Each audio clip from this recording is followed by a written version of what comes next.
In September 2026, audiences will be introduced to one of the most unusual crime stories ever brought to the big screen.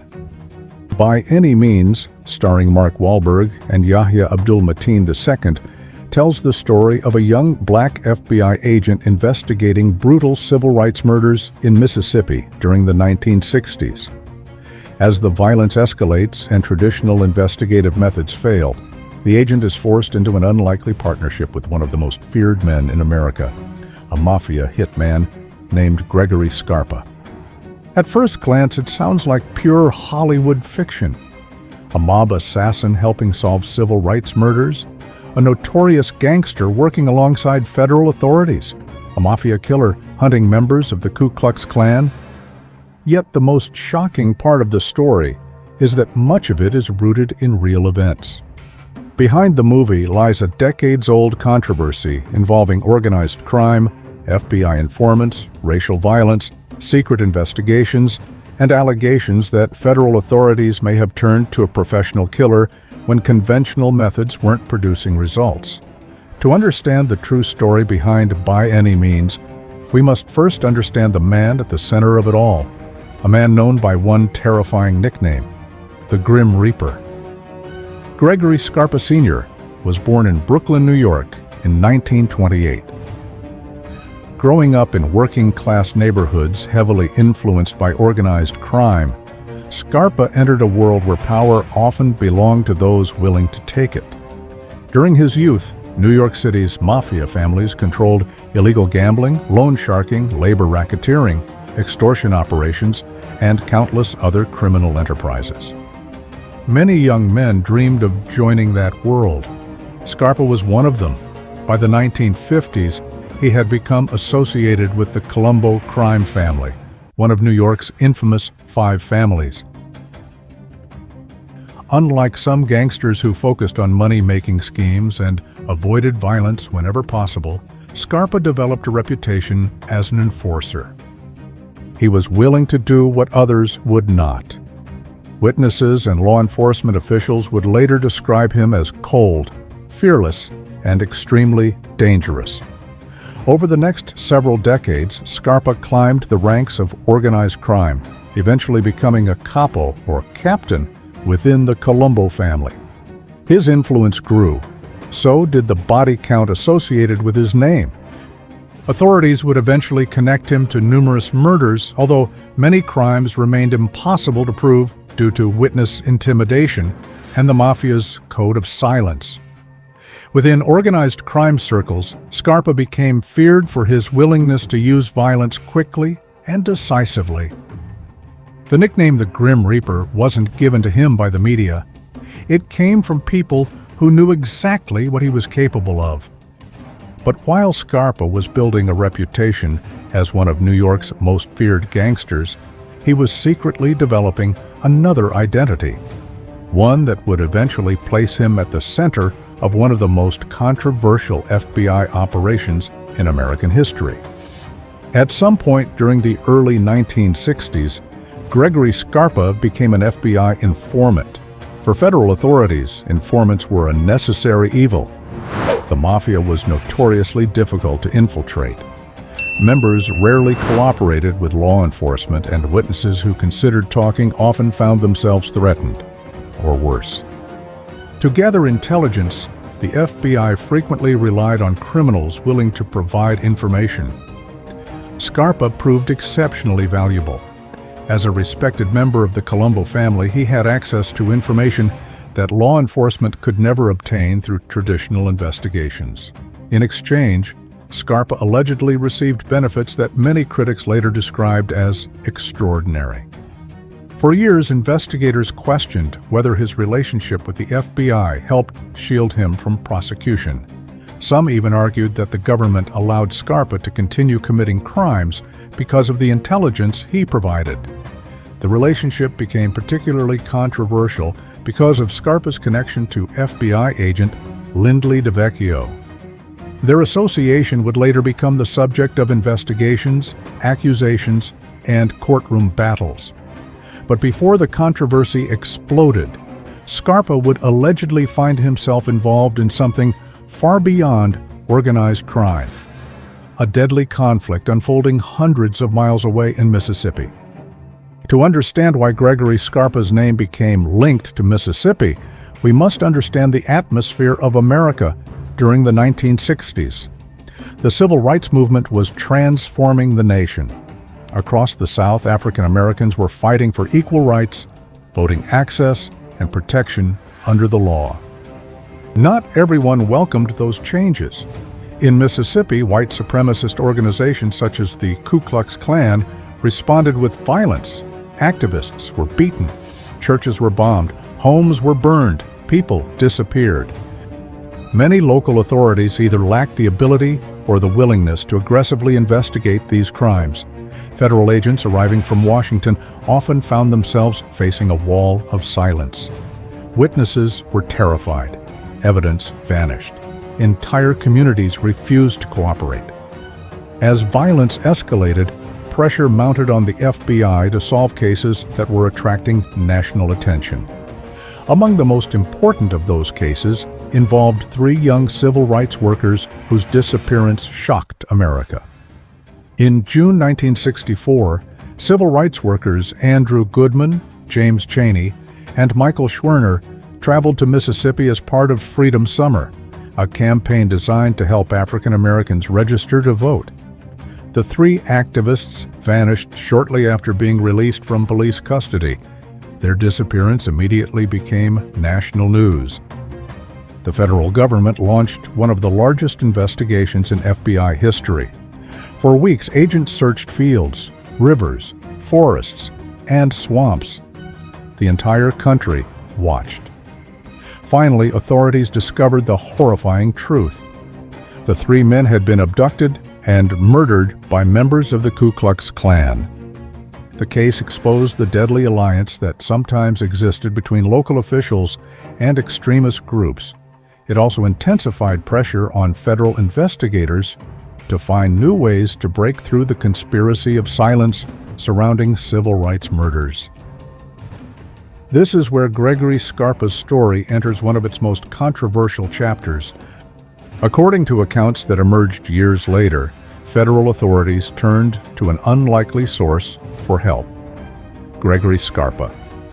Stories that surfaced from former law enforcement officials and organized crime sources claimed Scarpa was quietly sent to Mississippi to assist with investigations connected to Klan violence. The reason was simple: federal agents had limits. Scarpa did not. One of the most widely repeated allegations claims that Scarpa kidnapped and brutally interrogated a suspected Klansman believed to possess critical information. According to the story, the suspect eventually provided information that helped advance the investigation. Whether every detail of these accounts is true remains heavily debated. Some historians believe parts of the story have been exaggerated over time. Others argue that multiple sources have independently described similar events, suggesting at least some truth behind the allegations. What is beyond dispute is that Scarpa's name became permanently linked to these investigations. And if the stories are accurate, they reveal a troubling reality. When conventional law enforcement methods failed, the government may have relied on a mafia killer to obtain answers. Another civil rights case connected to Scarpa involves Vernon Dahmer. Dahmer was a successful businessman, community leader, and NAACP organizer who fought tirelessly to help African Americans register to vote in Mississippi. His activism made him a target. On January 10, 1966, Klansmen launched a brutal attack on Dahmer's home. They firebombed the house while firing weapons into the building. Dahmer managed to help his family escape, but suffered severe burns in the process. The next day, he died from his injuries. His murder became one of the most infamous crimes of the civil rights era. According to long-standing reports, Scarpa's alleged involvement in Mississippi investigations extended to efforts surrounding the pursuit of those responsible for Dahmer's killing.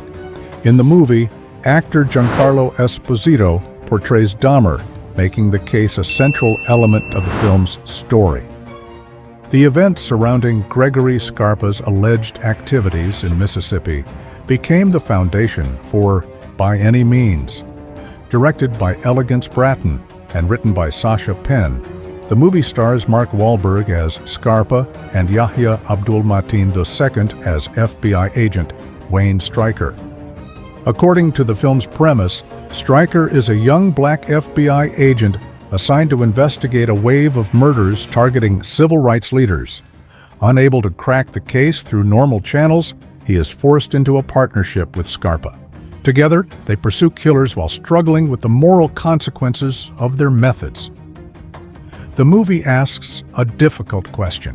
What happens when justice requires working with evil? But while the film is inspired by real history, one of its most important characters is fictional. Wayne Stryker never existed. There is no historical evidence that Scarpa was partnered with a young black FBI agent during these investigations. In fact, historical records indicate that black FBI field agents were not assigned to the Mississippi civil rights investigations in the manner depicted in the film. The filmmakers created Stryker to serve as the audience's perspective and to dramatize the ethical conflicts at the center of the story. The murders are real. The racial violence is real. Gregory Scarpa is real. But the central partnership is largely a Hollywood invention. Like many films based on true events, By Any Means blends history and fiction. Movies often compress years of investigations into weeks. Multiple real people may be combined into a single character. Events that occurred separately are sometimes merged into one storyline. This allows filmmakers to create a coherent narrative while still drawing inspiration from actual history. The challenge is that audiences sometimes assume everything they see happened exactly as depicted. In reality, the historical Gregory Scarpa was far more complicated than any movie character. He was not a hero, he was not a civil rights activist, and he certainly was not a law enforcement officer. He was a mafia captain and alleged killer whose interests occasionally aligned with those of the FBI. That distinction matters, because understanding Scarpa means accepting that good outcomes can sometimes emerge from deeply troubling circumstances. By the 1980s and early 1990s, Scarpa's life had entered its most violent phase. The Colombo crime family became engulfed in an internal war that left multiple people dead. Scarpa played a major role in the conflict. Shootings became common. Assassination attempts increased. Federal authorities intensified their investigations. Eventually, Scarpa could no longer avoid prosecution. The government successfully convicted him on multiple charges, and he was sentenced to prison. His health was rapidly deteriorating. Years earlier, Scarpa had contracted HIV through a blood transfusion. As his condition worsened, he suffered from AIDS-related complications. In 1994, Gregory Scarpa died in prison. The feared Grim Reaper was gone, but the questions surrounding his relationship with the FBI remained. More than 30 years after his death, Gregory Scarpa remains one of the most controversial figures in American criminal history. Some view him as a ruthless murderer who manipulated federal authorities for personal gain. Others see him as an example of the moral compromises governments sometimes make when confronting dangerous enemies. His story forces us to confront uncomfortable questions. Should law enforcement ever work with violent criminals? How far should investigators go to solve murders? And if justice is achieved through unethical means, is it still justice? The story behind By Any Means proves that reality can be stranger than fiction. A feared mafia killer, a secret FBI informant, civil rights murders, Ku Klux Klan violence, alleged off-the-books operations, and a nation struggling through one of the most turbulent periods in its history. Hollywood may have dramatized the details, but the foundation of the story is real. And perhaps that's what makes it so fascinating. because beneath the movie lies a true story that continues to spark debate decades later. A story where heroes were flawed, villains sometimes became allies, and justice came at a cost that America is still trying to understand. Thanks for watching. After hearing the real story, are you excited to watch By Any Means? And do you think Mark Wahlberg is the right choice to play Gregory Scarpa? Let us know in the comments below. If you enjoyed this video, leave us a like and don't forget to subscribe to The Health Wealth Diary.